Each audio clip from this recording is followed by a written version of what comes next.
Es ist die US-Behörde NIDA, National Institute of Drug Abuse, hat Anfang April zum ersten Mal in einer offiziellen Stellungnahme bekannt gegeben, dass Cannabinoide in der Krebsheilung funktionieren und das Tumorwachstum reduzieren oder sogar wieder umkehren.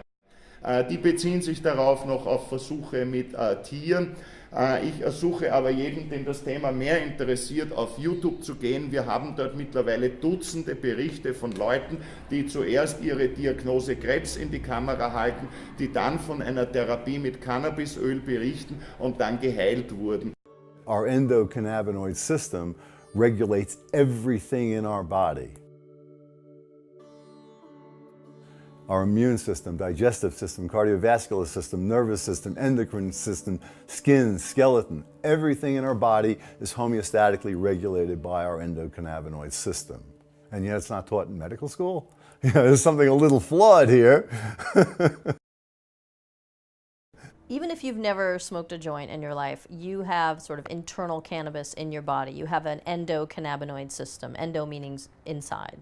You've got cannabinoid receptors in your brain and in your liver and your spleen and your bladder and your immune system cells. You've got receptors all over your body for this plant. And so when you smoke, you're sort of stimulating and working within the endocannabinoid system, and you're stimulating your cannabinoid receptors. That helps to regulate your immune system, your energy, your metabolism, your blood sugar. It sort of tamps down inflammation. Your endocannabinoid system does a lot to maintain homeostasis in your body. So there's at least two types of cannabinoid receptors that we know about so far. There's CB1 and CB2.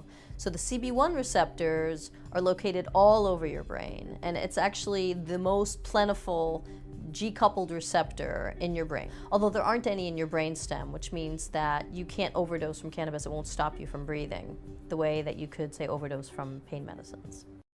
Just today, an article came out describing how the endocannabinoid system was modulating the synapses of glutaminergic and gamma neurons in our brain, and how certain mutations in some of the involved proteins forming synapses in the brain are modified in people with autism.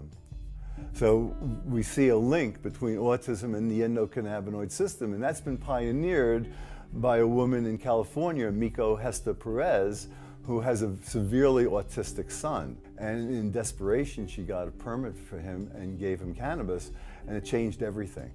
So today, after she's been doing this for a few years, we now have a scientific validation. When people ask me, like, so what's the most important thing you learned? By far, the most important thing I learned was that THC and CBD can kill cancer cells, that they can kill cancer cells while leaving healthy cells intact. They trigger a programmed cell death, which is called apoptosis. And not only do they trigger apoptosis, but they prevent the cancer cells from being invasive, from metastasizing. They prevent a growing tumor from signaling that it needs more blood supply, which is called angiogenesis. So cannabinoids, not just as a treatment for nausea and decreased appetite that happens because of chemotherapy, but cannabinoids actually being chemotherapy, actually treating cancer. That's really exciting to me. Da haben wir eine breite Anzahl von Krebsfällen, das geht von Prostatakrebs über Lungenkrebs, alle möglichen Sorten, da ist genug zu finden. Wir verfolgen in Österreich auch einige Fälle, wo Leute eben unter Androhung der Strafgefahr, weil für diese Therapie braucht man Konzentrate, da wäre man sofort bei Mengen, die der Staatsanwaltschaft als Handelsmenge bezeichnen würde, also unter Auflage dieser Gefahr therapieren sich Kranke auch in Österreich mit Cannabisöl. Und wir werden uns freuen, wenn einmal jemand damit also vor den Vorhang tritt. You know, what's so interesting is the medical marijuana community is better educated than the doctors. Mein Bruder ist jetzt vor einem Monat gestorben, Gehirntumor. Naja, aber wenn du wirklich einmal überarbeitet bist, ja, wenn du nicht mehr kannst, ja, wenn du sozusagen tief im Burnout drinnen steckst oder in einer Belastungsreaktion, weil du einfach zu viel dort tust, kämpfst, arbeitest, ziehst, ja, dann komm zu mir. Ich verschreibe dir dann ein Rezept mit Dronabinol oder mit Cannabinoiden und es wird dir besser gehen. Aber sicher nicht. Sondern? Keine Drogen. Ja. Ich bin Anästhesist. Ja, ja. Ich weiß, was ich rede.